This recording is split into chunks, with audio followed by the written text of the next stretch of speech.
Welcome back to Story Deep Dive with Dana and Rachel. I hope y'all can see that she thinks she's over there doing a two-step, okay? but the white people two-step because all it is shoulders all day long. Not the shoulders. Oh my gosh. So we are back for another episode. Thank you so much for joining us. We are talking about the Whistleblower as we talk about the two-step. The Whistleblower by Robert Peston. Ooh. And other than doing a two-step, what you got going over there, Rachel, since you thought you wasn't on camera and I called you out? I know, I thought I was being so slick. I would like to remind, this is a quick aside, okay? So, for my 30th birthday, Dana came to Kentucky when we were living back in Kentucky to see me. And I don't remember what we were talking about, but I was trying to refer to some song, to like a famous song by Drake. I don't know the name of the song. I still don't. It's the one that everybody makes the memes out of, you know? And the Hotline you used to call me? Yeah, Hotline Bling, that's the one. And I tried to like do, you know, I like sort of jokingly like did the gesture. And you said, "What's wrong with your leg?"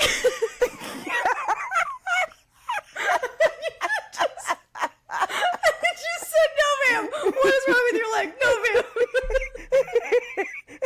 Which is one of my favorite memories of you. We got a few of us like that.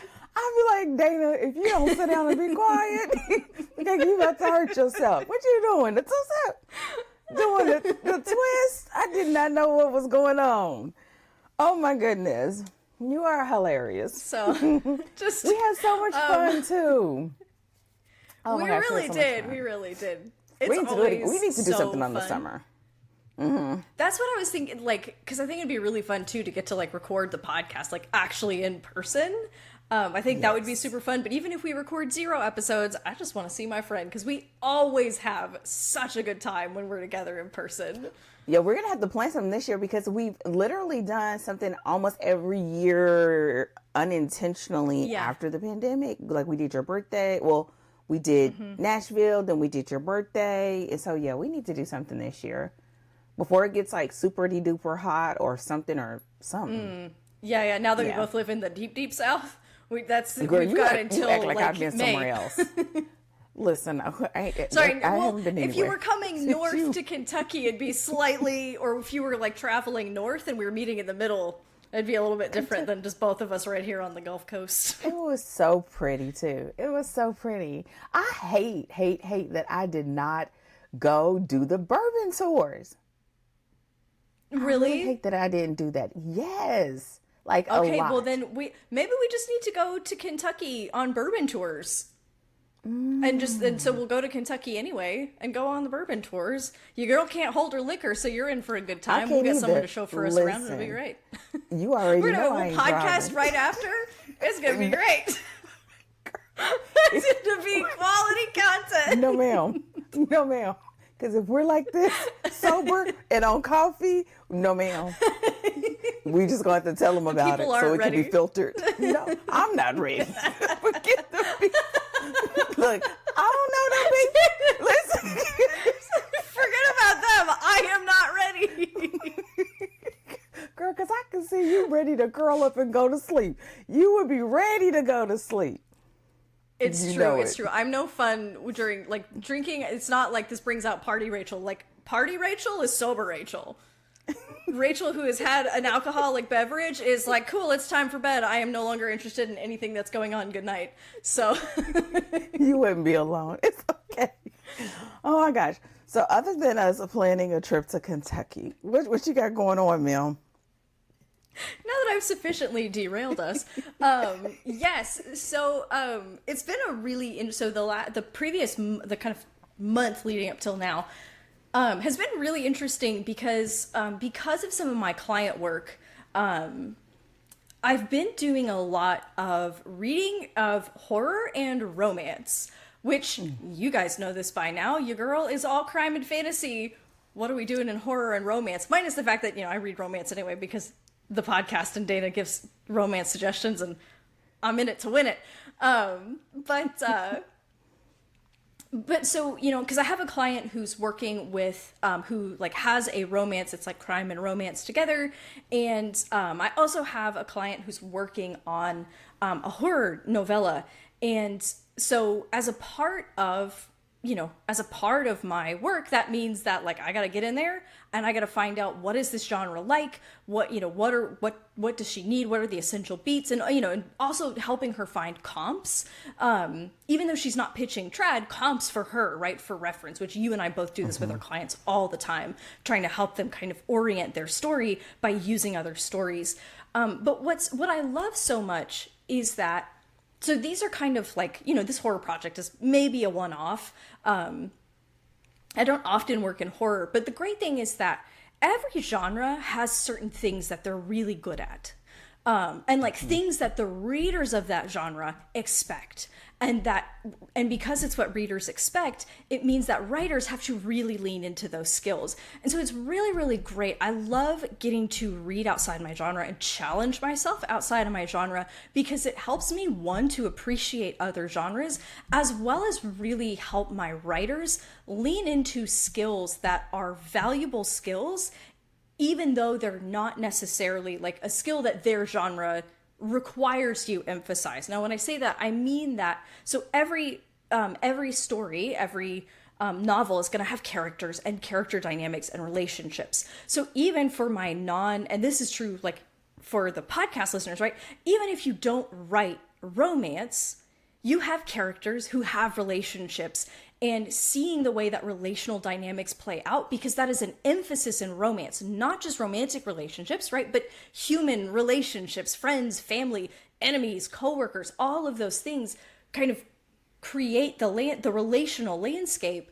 And it can be so great to look at romance, to look at character dynamics among friends, again, among coworkers, family, all that stuff, to see how you take those character dynamics and translate that into dialogue. On the flip side, horror is so much about atmosphere. And so horror novels, and the nice thing is that not all horror novels are like gore and like horror, like, scary, gross, violent or anything like that. So like gothic horror is very, it's more about creating an eerie atmosphere and creating tension, and rather than like, overt fearful or like disturbing, anything like that. But horror, right? It's the job of the book is to create dread or anxiety, and that like create that atmosphere when you have only the visuals in the reader's imagination. So things like word choice and evocative descriptions it's not the only thing, because it still has to, have a plot, and it's got all this other stuff that it needs. But that is a thing that horror really excels in. If you're looking to create atmosphere or create evocative descriptions, horror novels are actually so good for kind of digging into that, to see how writers use word choices to create that kind of atmosphere. So it's been a really interesting month of being kind of like way outside my usual genres, and being able to kind of pull those lessons in for not just my writers who are working on those kinds of projects, but for all of my writers, and to have that essentially building out my toolkit as an editor for things that I can use to kind of help my clients improve their writing no matter what stage they're in. So it's been a really, really fun month.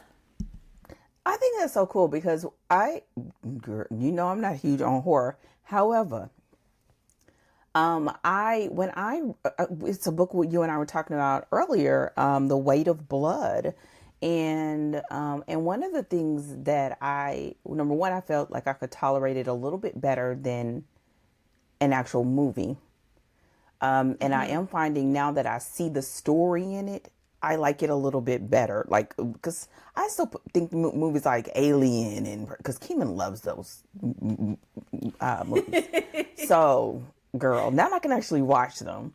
But The Weight of Blood, one of the things that I realize is that is a wonderful way, especially if you write stories where you may have unreliable narrators, or you have stories where you're playing with the person's understanding and attachment and detachment to reality and their environment.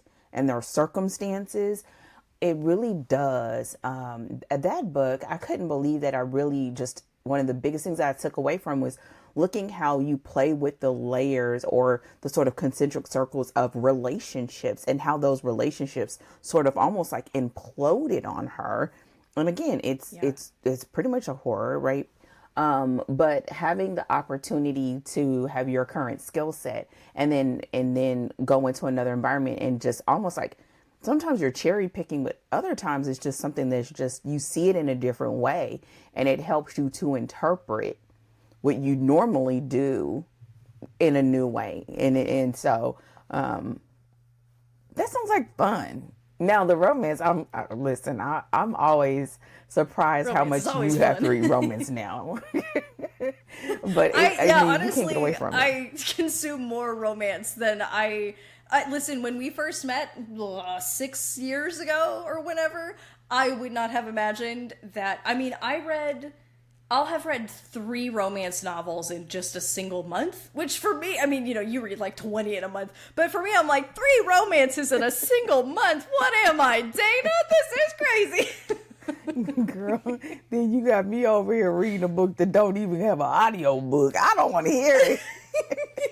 We're all growing. We've all grown in the last 6 years. And I can't believe I would say that now, because I used to love reading audio, nonfiction and not fiction. I couldn't just get my brain around it. Like I couldn't get the same satisfaction until some of my favorite authors started picking particular narrators. And I realized that was a good way for me to sort of get into the groove. One of our upcoming selections has an amazing audiobook, but that is what yes. I'll tell you all. Details, because it's your small talk term anyway. Your small talk turn. I don't know words. You get it. I'm just so excited. Okay. My brain's scrambled. So one of my favorite romance audiobooks is Beautifully Cruel. The main male character is Irish. And the narrator has this like low, like I can't describe voices, but it's not a smooth, deep voice. It's kind of got a little bite to it. A little like raspy. Yes. Or a little gritty. Go on to Audible and listen to the sample. When I tell you, we are not ready. We are not ready. You better get ready. Listen, you got me reading about British politics, girl. You better get that audiobook. No, it's but it is. How does that turn into apples to apples? I will never know. But I did find that picking audiobooks with particulars like narrators that really brought it in made it so that I felt more comfortable, even if there are ones that don't have the best narrators, and also starting to have a process for incorporating audio, whether it's your first round of a read and then you come back around and I will do notes right in my, my Kindle or in my physical copy. But that first pass helps you to get all those, get all the understanding what's going on, who the people are. And then when you go back in there to read again, you can get so much more, especially if you have a book with a big cast, very intricate plot. You can get more reps in of a book. So, and the time that I would do this because I'm busy, I can do another with an audiobook, 2 or 3 reads versus one read. Yeah. And I want to say, for our, for listeners, this is a huge pro tip that you just that Dana dropped some knowledge on you. Okay. So when there is a book that you want to study or intend to study, getting your first listen on audio, just so that you can let the story kind of wash over you and you can listen to it and you can kind of, go through it and you can get the overarching story of basically what happens, how, start to end, because you're going to need that perspective to study really deeply. Which is why, whenever I talk about book recs and we talk about, when we're studying a book, we have read that book many times because that's what it takes to really dig deep into it. But you do need that first pass to just know where the story is going, know whether it's working, know whether it's, something that you want to study more deeply. And if you already know that it's a story that you want to kind of study more, experiencing it just as a reader. And sometimes I think audiobook can kind of help you just let the story happen. Now, not everybody, does audiobooks, which is totally fine. But reading it first for that reader experience and knowing the whole thing, and then going back and digging into it, you are going to get so much value that way. But doing it in, kind of at least 2 iterations of first just getting the whole story, getting your reader experience, and then going back and studying individual scenes and individual beats or subplots or whatever it is that you're looking for, that's going to get you the maximum value. So Dana just dropped that knowledge for free. Yeah, like it'll give you, and even if you're not a huge audiobook person, I would say get on it. Like, suck it up, buttercup. And let me tell you why.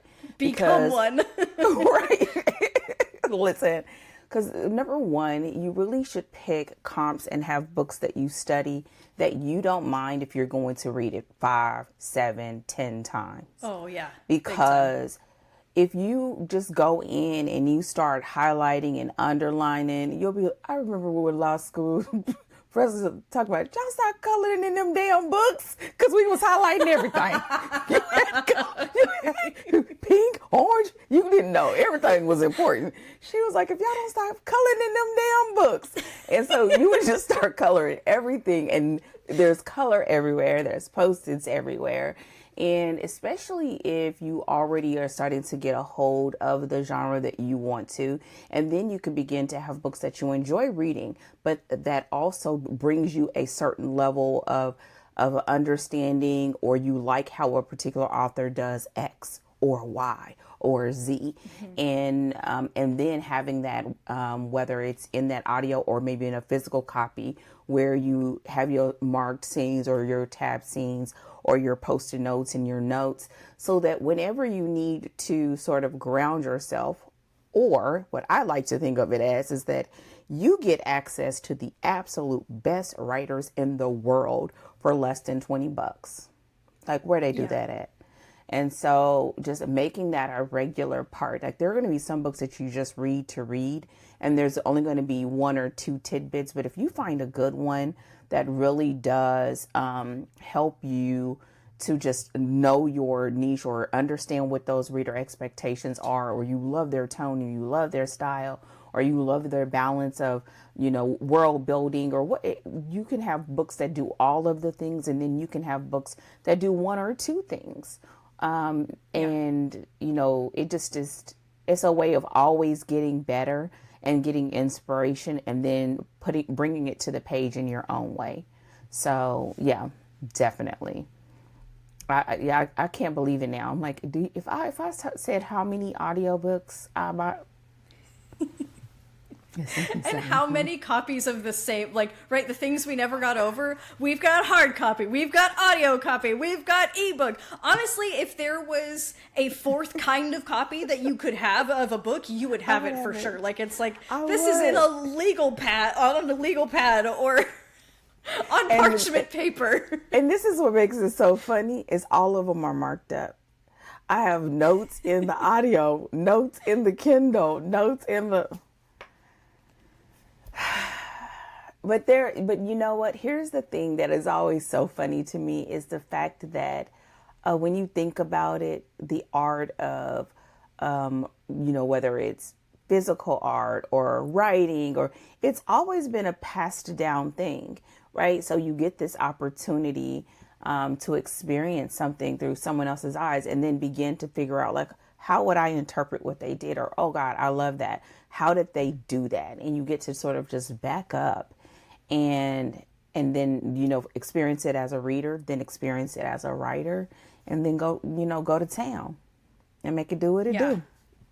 Which is twice the magic, right? Because you experience it as a reader, and that's amazing. Like, you have such a great experience. But then when you get in there as a writer and you get to be like, oh my God, like they are, and it's like you get to experience it all over again in a different way, which is just what's not to love about that?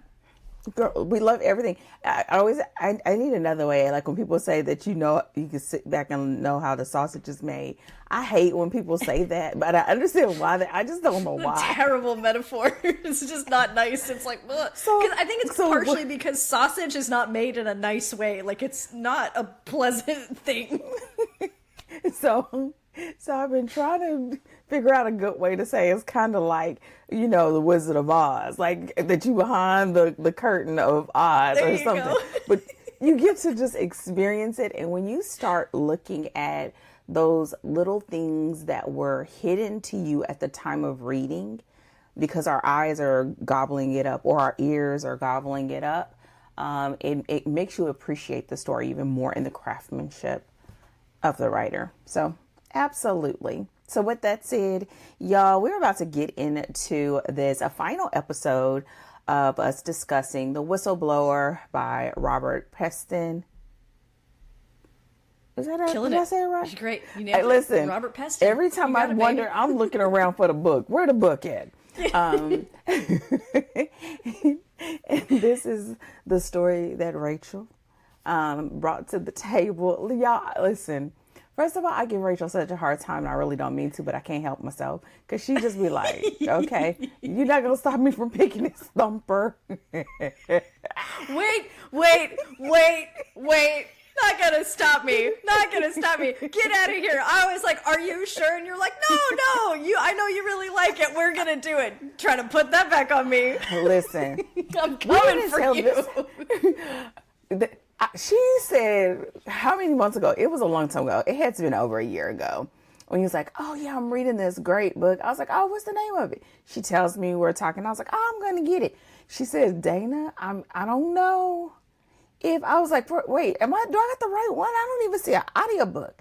Yeah, they don't have they don't even have an ebook. No, they don't have an ebook. And I'm just like, she's like, but it is a great crime. So I'm like, okay.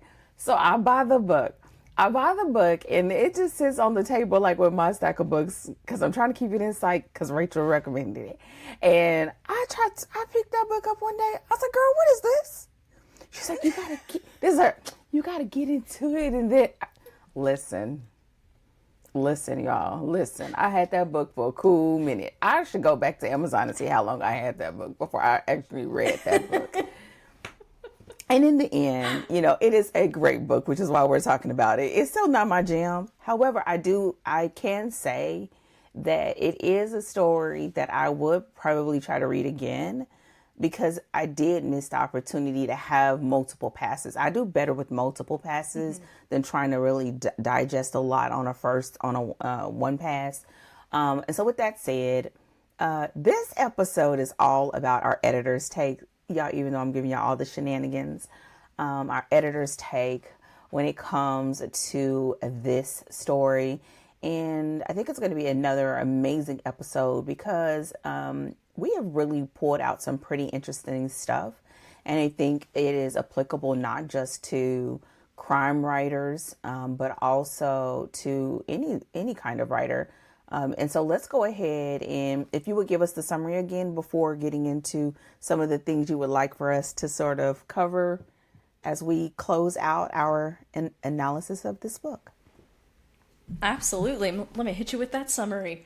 Come on, when hit me his with estranged sister Claire, you can tell that we're recording in the afternoon because by this point, like the first two episodes, we're all polished, we're all professional. By the time we get to this point in the day, we're like, man, I'm just here and you're lucky I showed up. Let's go. Listen, rolling on coffee and a 15-minute nap. That's what it is. That's right. Power nap. Let me try that from the top.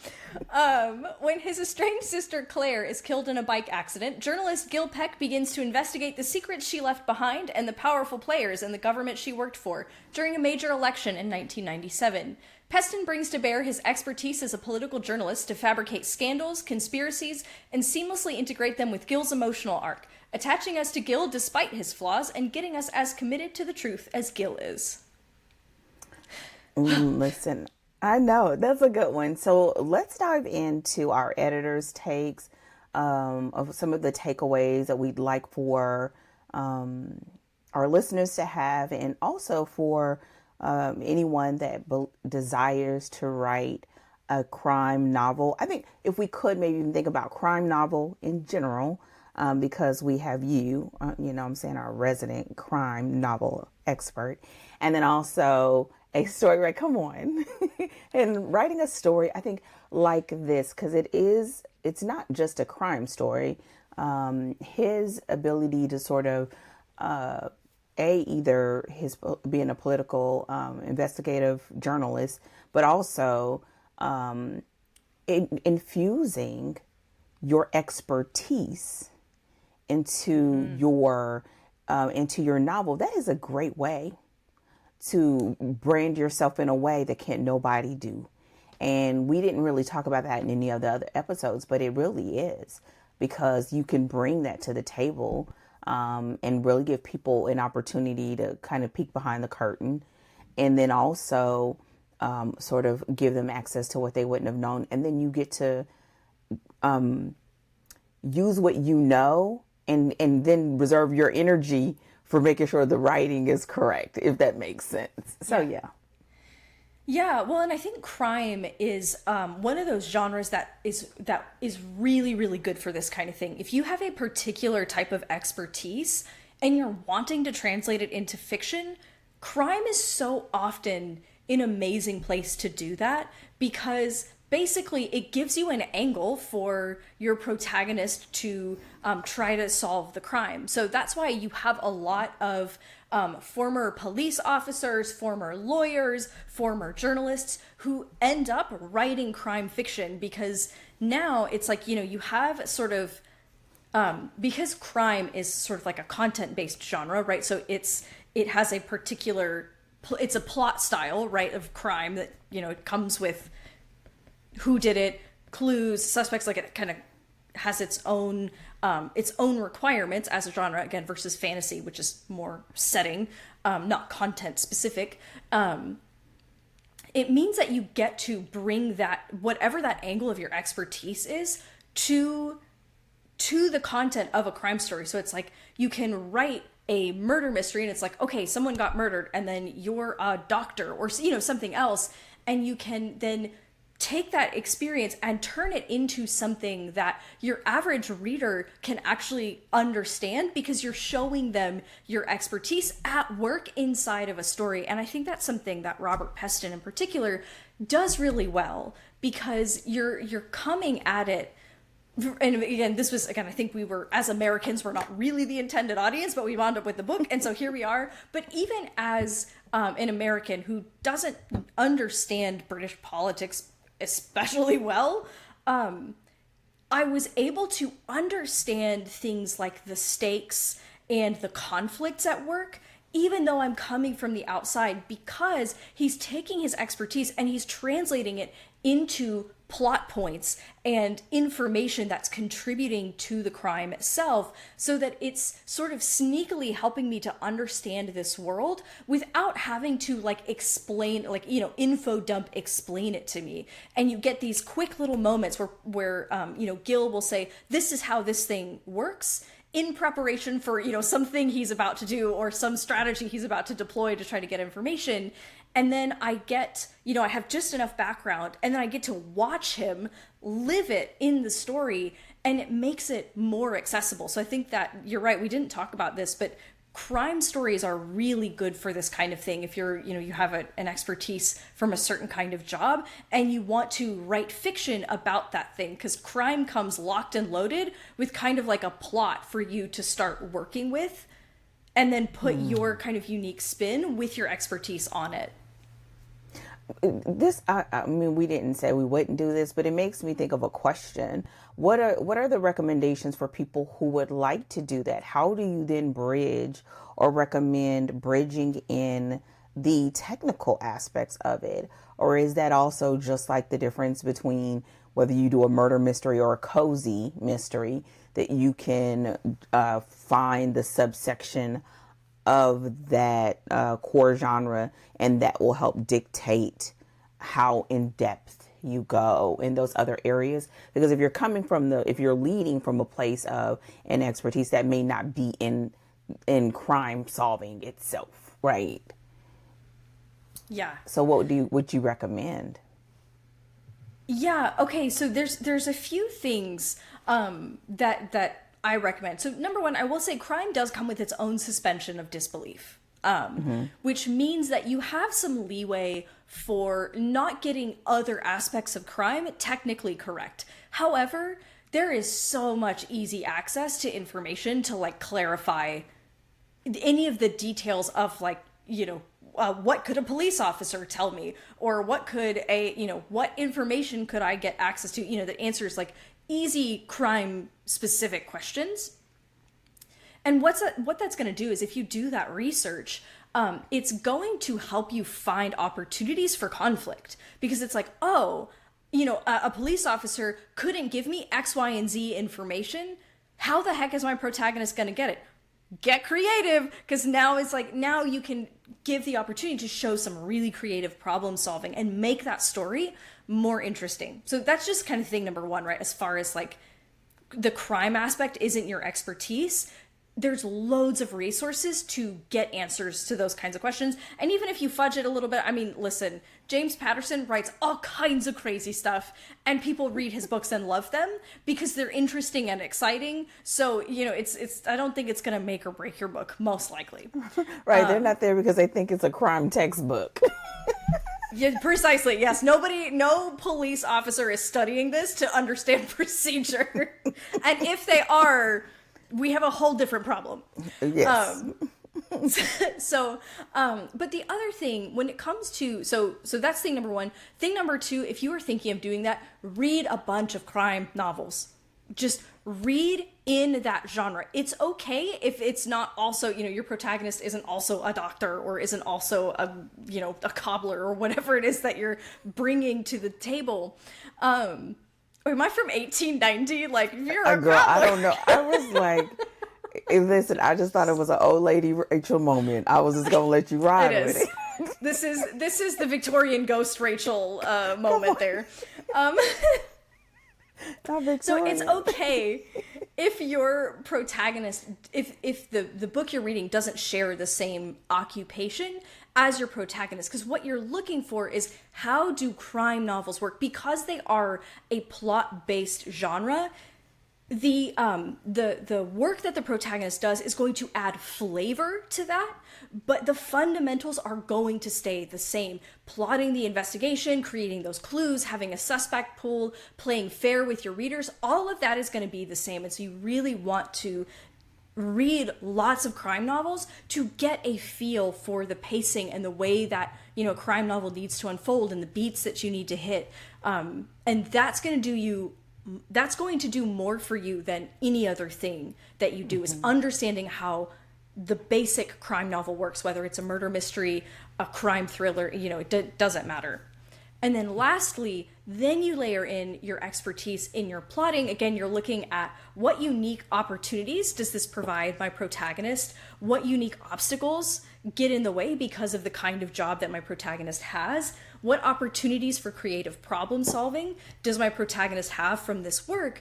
And then when it comes to the technical stuff, you can showcase the technical stuff through like details in the crime. So there are light things that you can explain either through showing it. So if you're a doctor and they're witnessing something in a morgue, you can kind of explain how a certain thing works.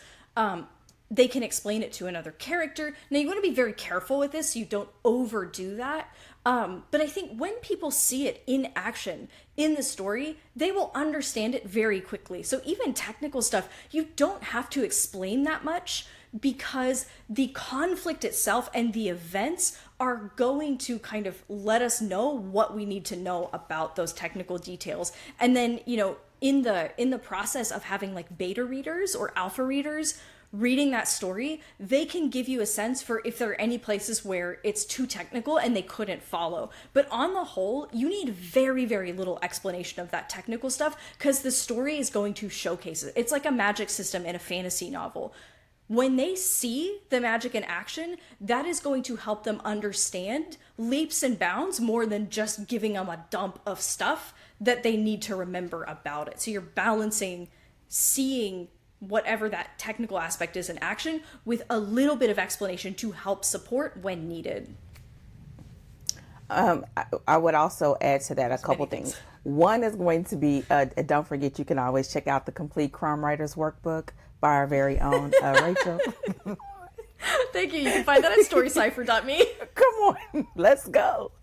And I would also say some of those areas, I think what people forget is that we read the stories and you don't take the time to pause and just digest what you're actually reading. I think that's one of the fundamental differences between reading like a reader and reading like a writer, right? Beginning to understand, like, what is it that I actually just took place in? Is this a scene that I've seen this before?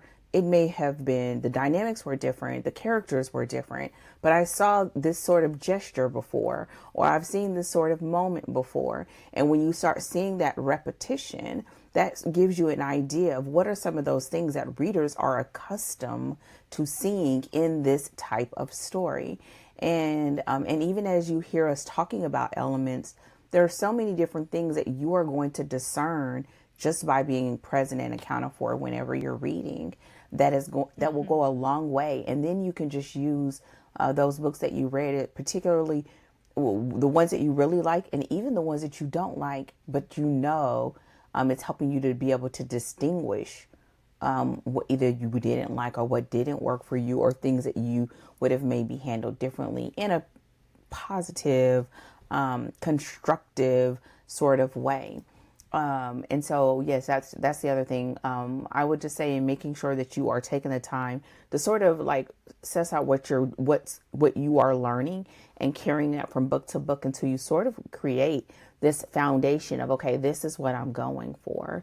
And it's one of those things that when people start learning how to do that, I love to see that with clients when they start realizing, oh my God, I've seen this scene and blah, blah, blah. And we can start just talking about it.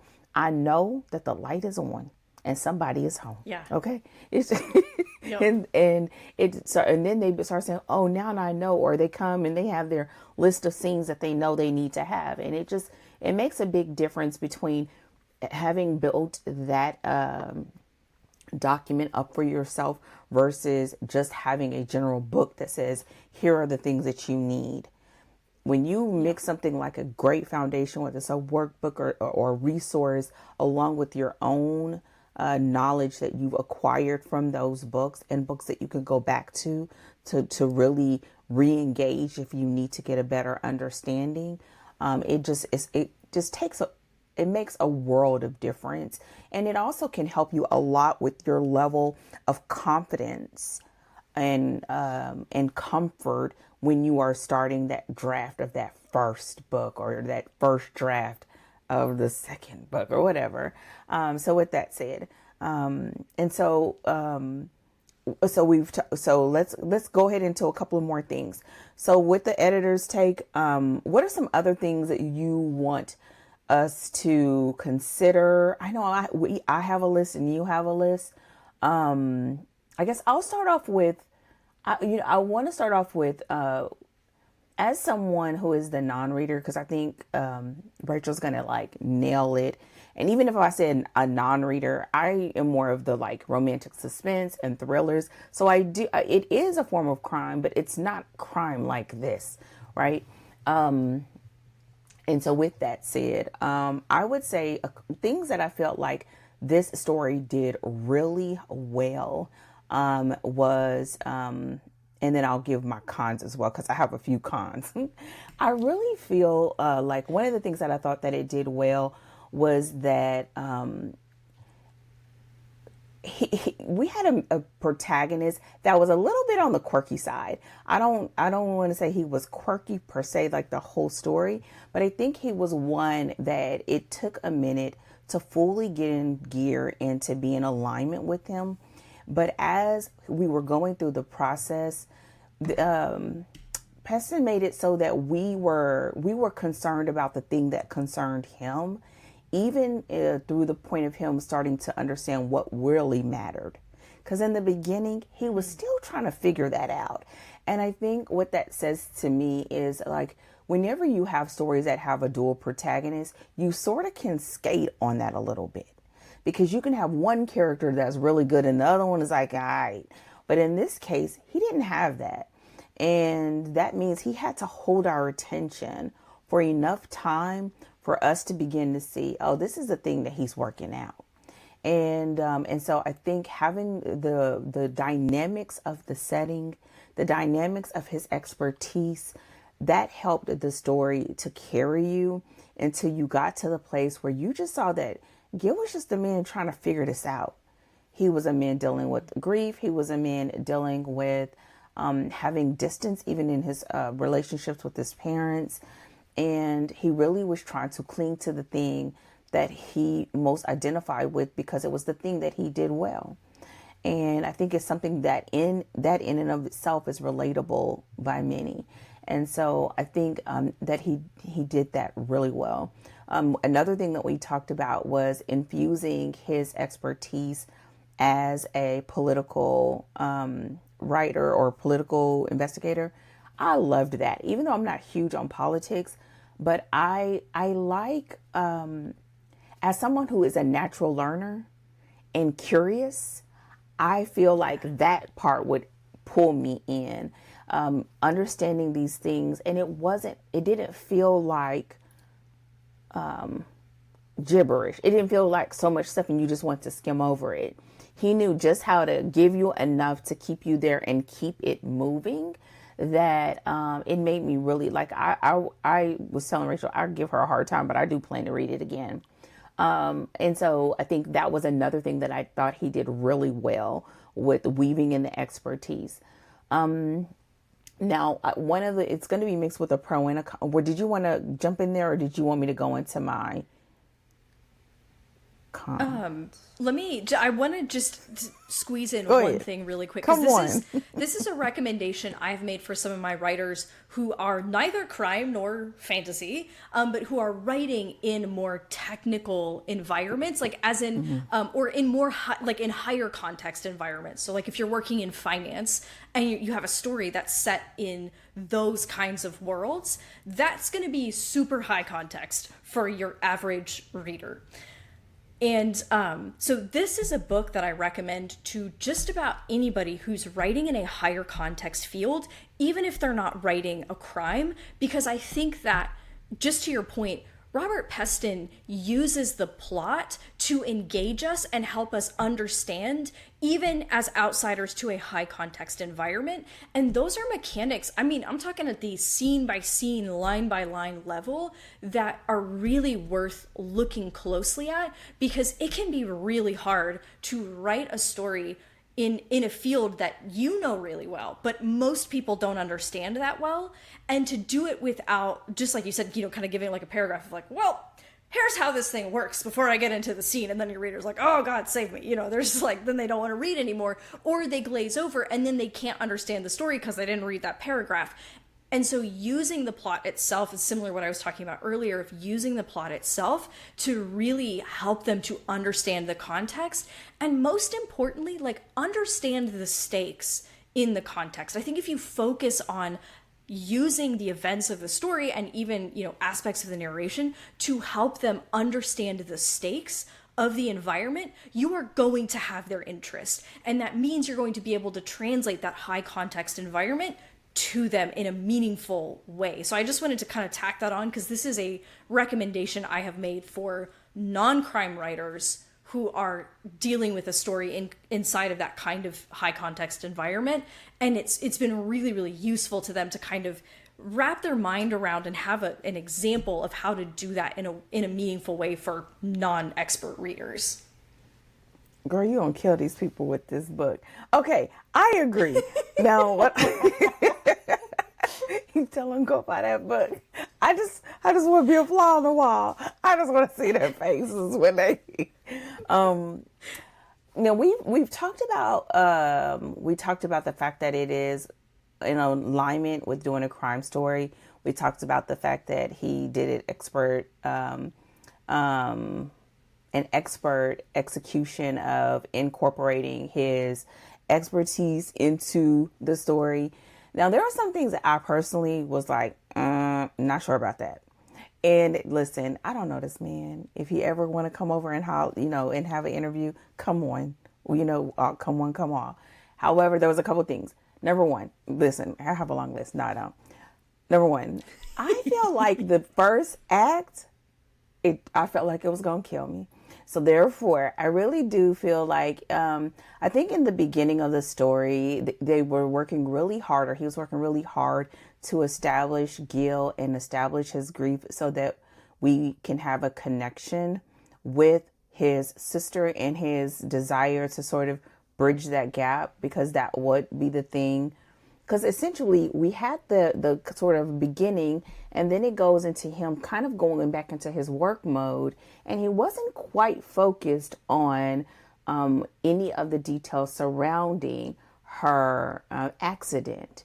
And I think we needed to have that connection to hold on until he realized like that he needed those answers for himself. So I do understand the purpose of it, but I do feel like it felt like it was moving really slow. And I felt like that paired with the fact that I felt like the overall story almost had this sort of cadence of a monotone to my mind, that I felt like it could have had some more high highs and low lows, so that we would have had more dynamics between those scenes, and taking advantage of some of those like revelatory moments that were like, what? Like there was a couple I said about, I was like, what? I literally wrote in my book, get the heck out of here. Right. And I felt like those moments were like, blam, at the end of the chapter, turn, next chapter. And it just felt like you just did something amazing. Like keep us there for a second and let us experience that. And I think that would have also helped to be in a great contrast to, he was already sort of like level. Even when he was sort of having his moments, his repetition and saying words in his head kept him even keel. But I think having that with the monotone of the pacing almost made it like elevator sleepy music. But and granted, these are some of these things that Rachel was like, well, sometimes in crime, and I get it. I do understand that as a person who loves romance, I want a happily ever after. I want at least some happy people in here. Like, can we please not all be depressed and corrupt and evil? So I think that goes for not just this story, but stories in general. Like having those ups and downs, it also keeps us awake and alert. It also helps you to begin to sort of circle around and gather around those moments that you really want to use to pull forward. And that it helps us to know what we should really even more, like give even more of our attention to. And I mean, it's kind of like when you watched old school commercials, when they first came on, they sort of was blaring. Then they went back down to normal just to kind of get your attention. And I really think that this could have had that, because sometimes when you have the monotone, it makes it feel as though everything has the same weight, and it doesn't. Mm-hmm. And so having those differences and utilizing pacing and emotions and giving us a moment to sort of stop, pause, marinate in it means that you really can not only engage us mentally, but emotionally into the story that you're telling. And that you get to take advantage of those opportunities to not just have us, but to hook us and hold us there. And I really feel like that was one of the things that they could have done much better. Yeah, I want to kind of just like weigh in on this a little bit, because I think that this is something that we were talking about off recording. So definitely Gil is kind of like steady. Like he's sort of just like, he is emotional, and we see him cry and we see him get worked up and get, really anxious about certain things. But the tone, it still sort of stays very steady.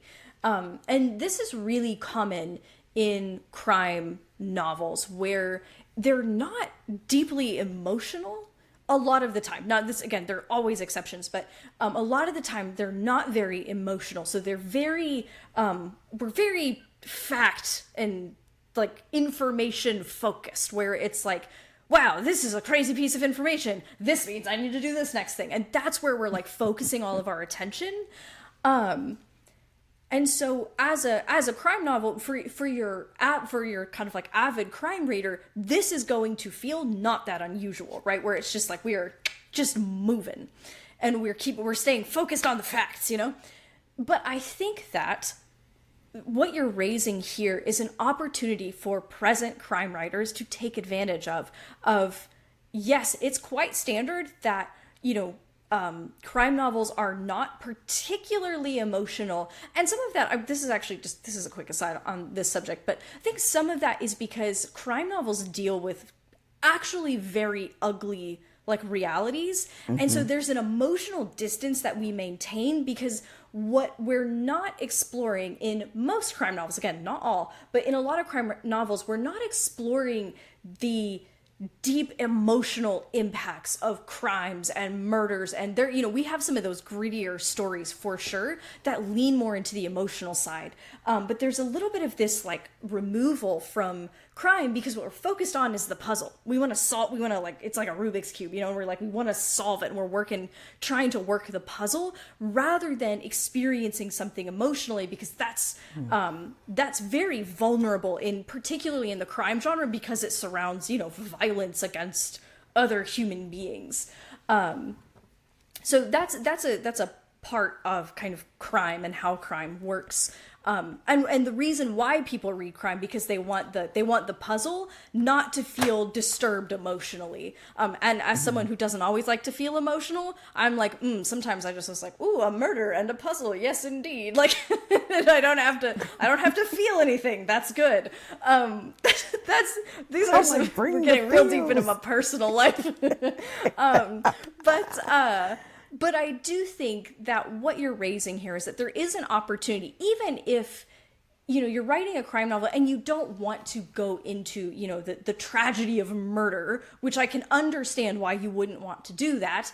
But you can lean into the protagonist's experience and the protagonist, you know, whatever it is about that case that makes it personal to the protagonist, to add some of that like emotional weight, or even to just, you know, in those, like, again, to do higher highs and lower lows, so that we experience, right, as though the story is shifting and changing, and that we're and it doesn't feel quite so monotone. And the point there is that I think there's an opportunity to make yourself stand out as a crime novelist, to really lean into, you know, those major moments, your big midpoint shift, huge revelations, to kind of pile on any other ancillary stuff to make those feel bigger. And, you know, again, when we have like all is lost and the case looks like it's unsolvable, to make that feel lower, and lean into those things to make your novel stand out that little bit more. And that's where I think that, you know, even though this is a crime standard,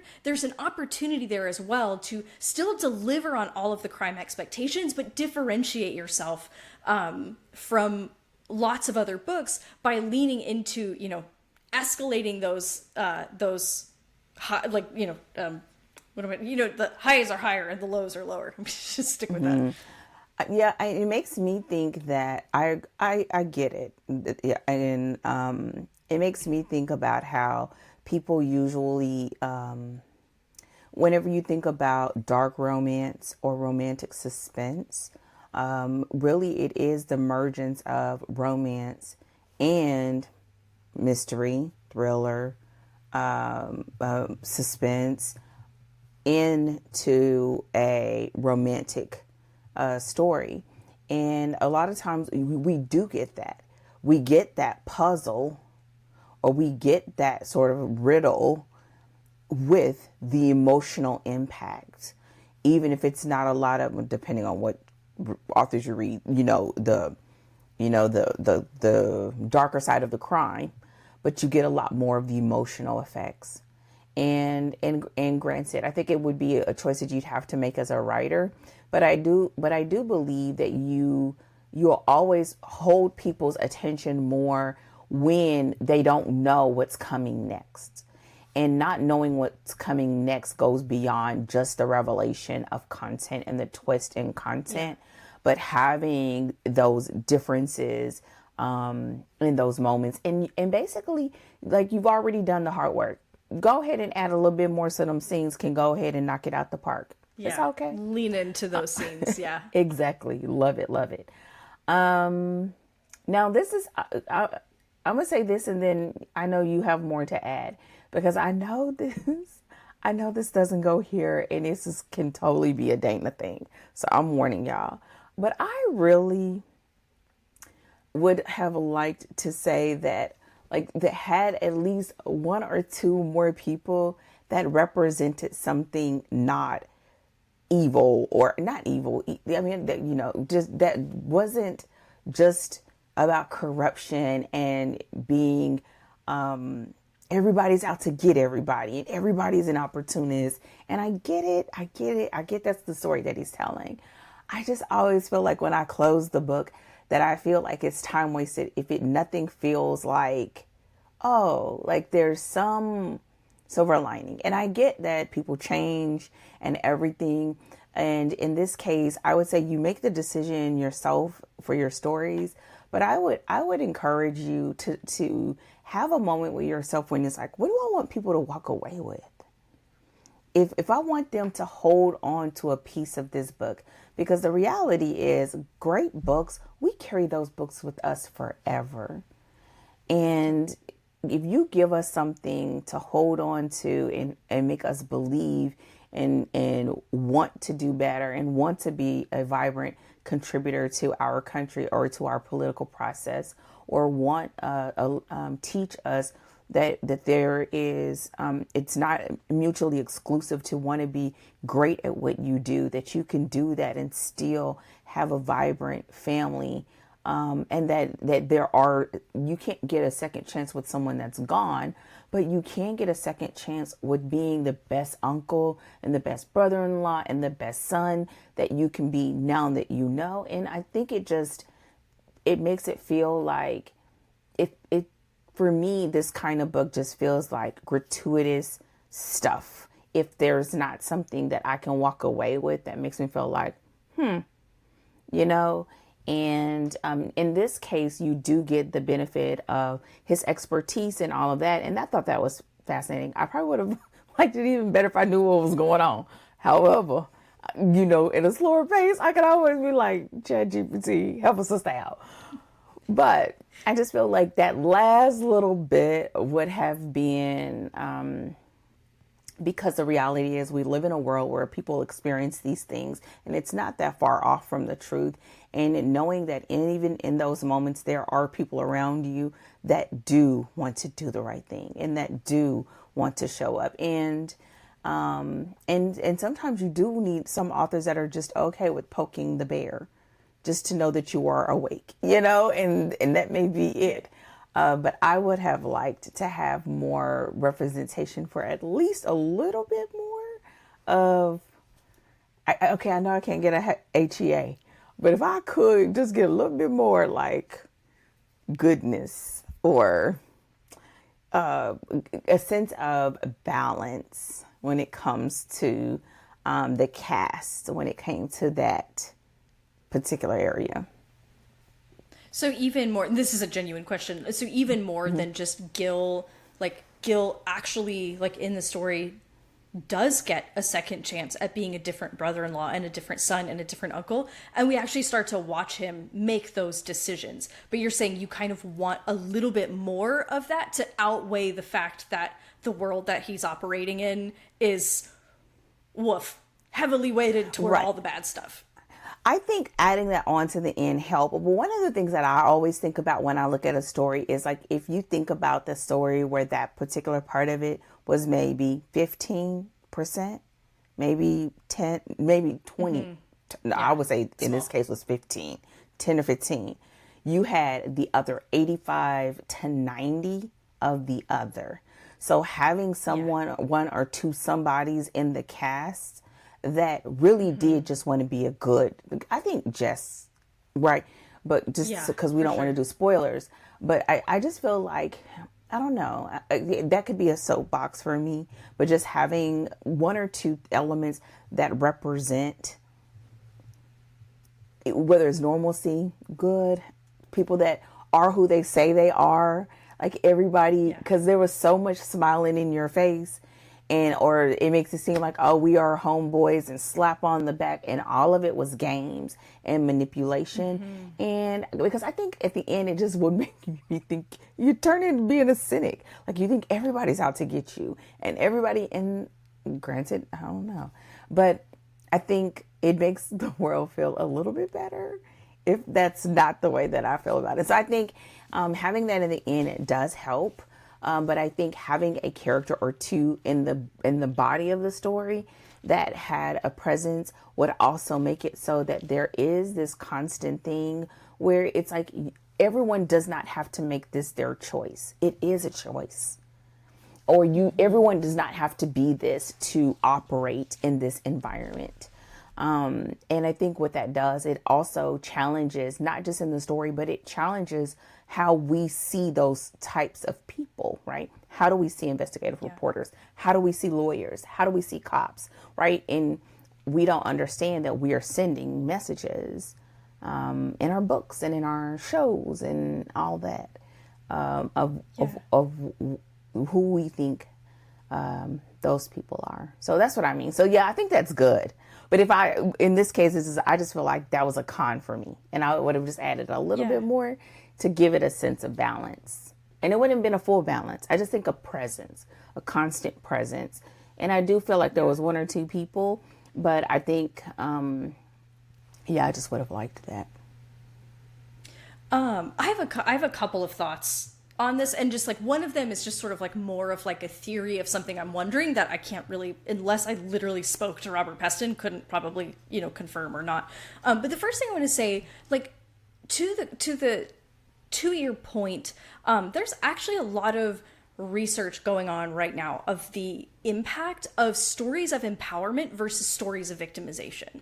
So the psychology of hearing stories of victimization and what that does to people and their sense of agency versus stories of empowerment and the way that those affect people and their perspective of their agency and their those stories of empowerment really are important, because the psychological studies are increasingly showing that stories of empowerment are like among the most important and the most impactful for actually like creating any kind of like not just social change but interpersonal like change, right? Because it's like, because those things those are aspirational now, of like it gives you that. And again, we talked about this back in the romance episodes of like, those are the things that give people like hope and the desire to get back up and do a little better the next day, or, practice their boundaries the next day, or whatever that thing is, right? And to tackle challenges because of what empowering stories like do to us, again, psychologically, and the importance of those stories to produce, if we're and we're not necessarily talking about producing change with this kind of book, but in also producing change. And it's, I literally was just like, I caught a TED Talk about this particular thing. But so, and I'm saying that because I think it's in favor of your point of like something to just lift it that little bit. And again, Robert Peston, he made an artistic choice. He's like, that's absolutely his prerogative.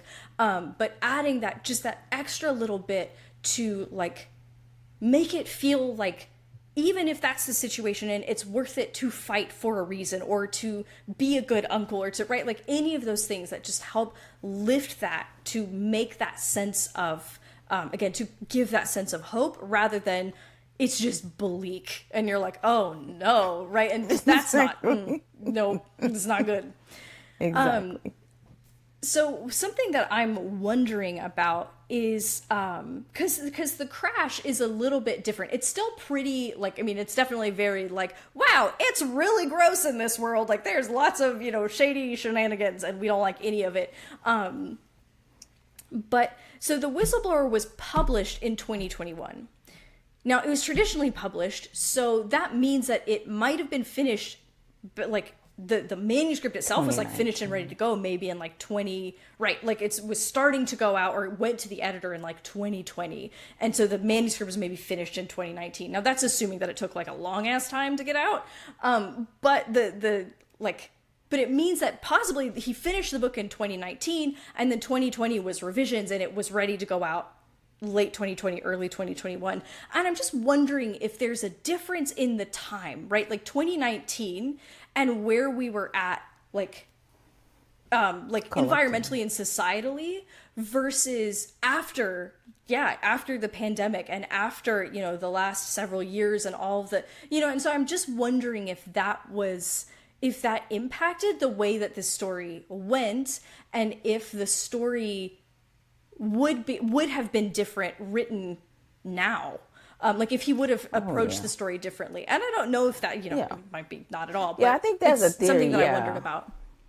Yeah, I would definitely say it would be different now. I think the circumstances that we've been through as human beings, it's no longer country specific during that time. And then when you think about the political climate, that something that has been so altering that's happened in the United States political environment and how it has affected the other countries' governments and structures, I think that would have been a different thing, even though this is entertainment. Because at the end of the day, the intersection of what they're talking about is the haves and have-nots. It doesn't matter whether it's in Britain or if it's in the U.S.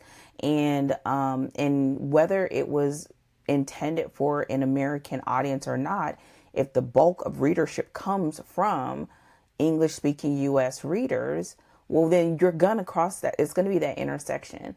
I think if it was something that was done during the more recent times, I don't think the actual story itself would have had to change. It probably been more care handled when it came to the intersection between corporate, political, and those sort of dynamics maybe. But I don't know. I think that's interesting, and I think the things that we've experienced has made it so that I think the tolerance for things that could be deemed a little bit I don't want to say darker, but just a little bit more challenging, that more triggering, for lack of a better word, is probably not as tolerant as people was before. And I mean, I think that it's always, it's going to be an uptick, right? We're still too close to it. I think over time, it loses a little bit of its impact and sting because it's not as relevant. And I think, but now because we still have effects of that and it's still fresh, you still have kids and, people that are in school that just remember, and now they're, still getting older. And I just think it's something different. I think ultimately though, I think he handled it well, and that at the end of the day, it may have been about corruption, but it didn't sit there. And I think that's something else that he did great, that I didn't mention, in that it sort of was like the element that they were dancing around, but it was more so about the interconnections between the people and the overlapping of agendas and the mindset, more so than the actual institution itself or you know what I mean? So I think that was done with a level of care that it made it so that at the end of the book, you're not thinking the government sucks. You're not thinking that. You're just thinking about, my mind was just wrapped around the people, right? It wasn't the element or it wasn't the entity or institution. That's what I want to say. Yeah. It was the individuals. And I think because of the way he did that, it's sort of almost like you're looking in the direction, but you're slightly, over to the side. And, and I think that made it so that it felt like, everyone in the equation had agency, and they chose to exercise the agency in that way. And because he wrote it in such a way that he had touch and concern with each of those key players and had conversations on the page, and we got to see some of the shadiness for our own selves, we didn't feel sorry for nobody. So I think I believe that had to have been intentional choices. And because of that, it makes it so that it doesn't feel like it's an institution, but it is individuals. Yeah, there are players that are, and it's not about, and again, it's not like burn down the government. It's there are players in the institutions who are, promoting, like who are using their agency in bad ways, and they're hurting people. But it's right. It's people making choices for their own gain. That's right. Rather than, which, it's really easy, I think, to almost caricaturize a story like that, where it's like, doesn't the government suck? We hate the government. Like, and it just like kind of, it'll fall over into, just something that is, I don't even want to say like, almost less nuanced versus like, there are people in the, like within the institutions who are harming the institution and everything that institution touches, which allowed him to look more closely at those kinds of dynamics and and this is what's interesting, I think, about his perspective as a journalist is what kinds of behaviors or decisions promote that kind of corruption and enable that kind of corruption to go undealt with, right? And so we're looking at something more nuanced and more specific, and that's where I think his expertise is also really well equipped to ask and answer those kinds of questions, which has made it incredibly interesting, again, for me as an outsider to say, oh, like, this is how, right? Because this is a totally made up story. This is how that kind of thing can happen and how these kinds of dynamics can work when you have individual players involved. And that's not really an easy thing to do. Yeah, I think not just that, but it helps you to also appreciate some of the elements that we talk about in the characters episode about how he handled Gil and how Gil saw the world. Because in just stating, oh, he's talking to me, oh, wow, like he's winning me over. Wait, is he sort of politicking me? He didn't say it that way, but that's what he was thinking. And just in that assessment, as someone that's experiencing it, you begin to see that, oh, well, there is a difference between someone trying to win you over your opinions and use particular wordings to persuade you, versus someone who genuinely believes this. And both of them are equally compelling to get my attention. And man, so I think, again, like, I feel like even in just saying that, it's one of those moments where he did a skillful job at that. And I think what that does for me in closing is like it shifts my attention from the institution to the individual players. And then he just took it up a level by ensuring that we had touched and concerned the dynamics of those characters before we even saw them. And then he had that opportunity to interview or recall to a meeting or whatever, so that he had the sort of first person impression of that person and their dynamic. And then we in turn had it as well. So I think all of those things are sort of like buffers to this thing that we could be dancing around, as far as corruption and tax dollars and political systems and powers at play and our economies and the differences between the haves and the have-nots. And he touched on some of those things really lightly. And this is not what we were talking about, but I got to bring it in because I'm kind of on a roll. It makes me think about when we talked about some of this stuff in Ninth House, right? Mm-hmm. When we talk about how she saw the world through how other people in her life before that resembled this sort of person, and how that taught her basically retrieving the skills within her to be able to deal with that problem, whether her assessment was right or wrong. That's what her experiences had taught her. And I think this is some of that same thing. So I guess for me, again, of this moment of like reading like a writer, it comes down to, you have an opportunity when you're talking about something that can be a touchy subject, that can be a divisive subject. If that is not your intent, to be able to still utilize that content based upon how you approach it. And he didn't do it just once, right? If he did it in conversations, he did it in the effect of whatever impact that they were causing. He did it through actual first impressions with those individuals. And then again, having the effects of what they were doing shown on the page. And all of those things is really to begin to separate them from their job or their elected position and role, and just to see them as people making choices. And that helps with some of that division, right? I just think it does. So I think that's, I'm glad you brought that up. Yeah. And I think that too, like, right.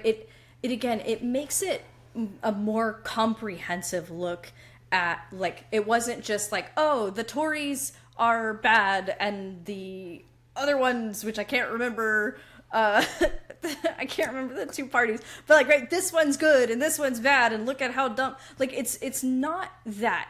It's individuals in play and interacting with each other and interacting with the system, and it's shaping the experience of actual human people, right? And so, and there is, of course, like, I think, Gil's family is, like, they're politically connected. I think they're called like liberal, in like British liberal, whatever that means. But Gil's pursuit and this story is about like interpollination of corruption across all of the systems working together. We are talking about media, we are talking about, and like media and like journalism, we're talking about corporations, we're talking about politics. So it's not just one thing, but we're cross-pollinating across all of the different kinds of power players that exist within this particular world. And so again, we're getting an in-depth and a nuanced, more comprehensive look at multiple facets of the problem itself and where it stems from, which is multiple directions. And I think as we get ready to pull any final points, I think at the end of the day, when you look at a book like this, there are so many angles and approaches and elements that you can glean from the story. And I think you've read it a lot. I've only read it once. And I think the more that you read it, you would only have even more clear of an understanding of what those elements are for you. But I think once you sort of attach onto one or two that you feel like, oh, I really do resonate with this element or this approach, go back and rewind this episode, right? Because we're talking about, well, then how do you do it as you're reading, interacting, engaging with the content, reading it again, breaking it down to the elements. How was that moment built? What were the things that he did as a writer? What were the moments that were done in the scenes that were connected to this plot line, etc., so that you can begin to sort of see underneath the hood of the thing that worked really well on stage. And mixed metaphors, but y'all, I think you can get it.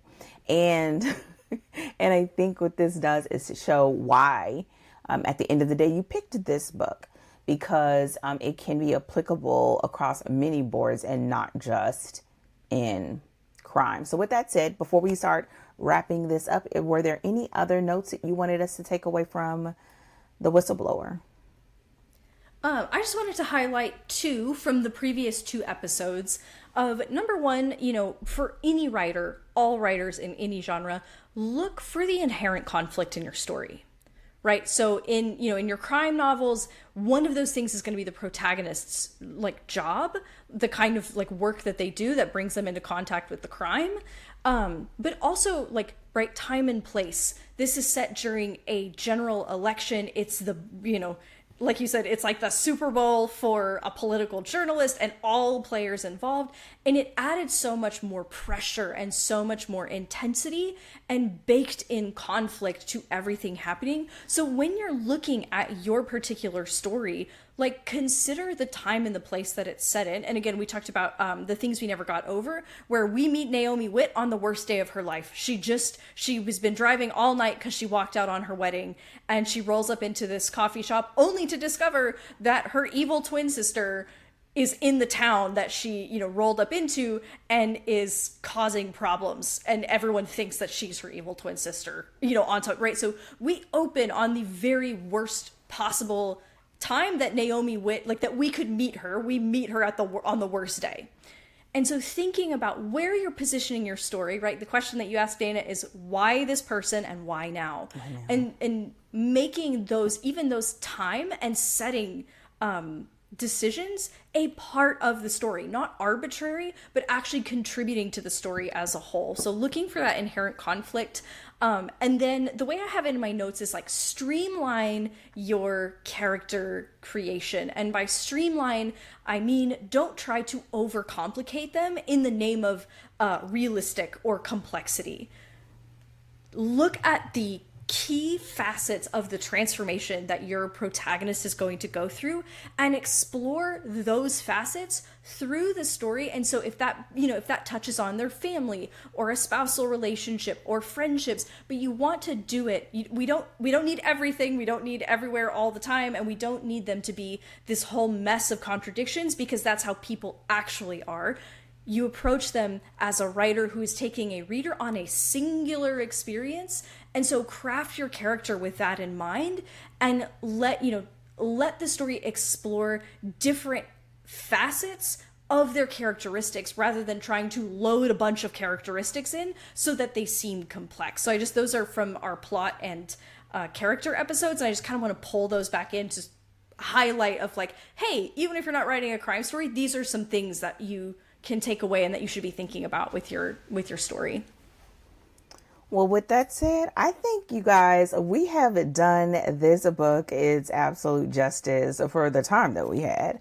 I hope that if you are intrigued at all, whether it's by this discussion about some of the takeaways, about some of the areas that we feel like this book shines, and some of the areas where we may have had questions or maybe would have considered doing some things differently.